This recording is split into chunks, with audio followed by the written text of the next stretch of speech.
Bonjour et bienvenue dans ce cours sur la masse molaire.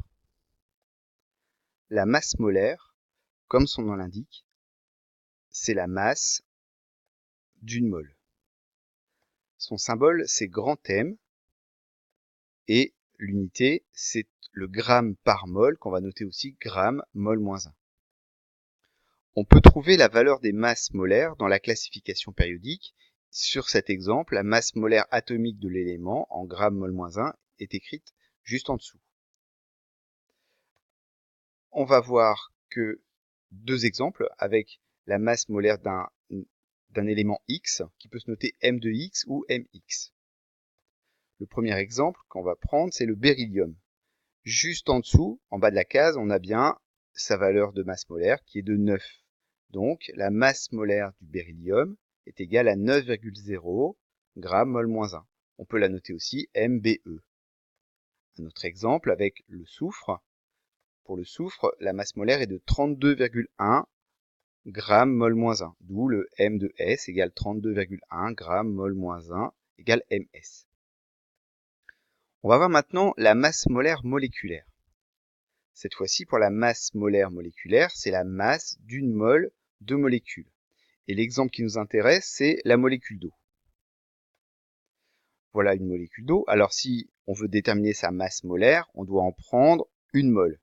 Donc dans une mole de molécule d'eau, il y a énormément de molécules d'eau. Dans le paquet qui correspond à une mole de molécule d'eau, il y a 602 fois 10 puissance 23 molécules d'eau.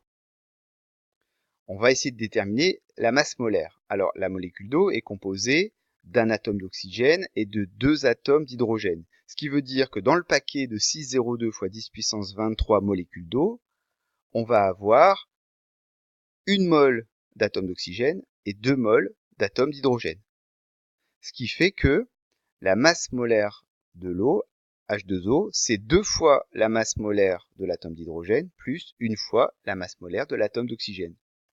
Soit 2 fois 1,0, 1,0 étant la masse molaire de l'hydrogène, plus 16,0 la masse molaire de l'oxygène. Ces masses molaires, on les trouve dans la classification. Et le résultat, on obtient 18,0 grammes mol moins 1. Maintenant, il y a un lien entre les différentes grandeurs. La masse, qui est en grammes, la quantité de matière en mol, et la masse molaire en grammes par mol.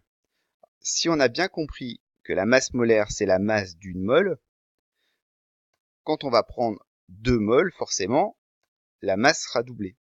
Et on voit dans l'expression que la masse de 2 moles, on cherche la masse pour n égale 2 moles, on va devoir multiplier ça par 2 par la masse molaire de ce qui correspond à la masse d'une mole. Cette relation, on peut l'exprimer d'une autre manière. Quelquefois, on aura non pas à chercher la masse, mais la quantité de matière. Et dans ce cas-là, puisque m égale petit n fois grand M, petit n est égal à petit m sur grand M.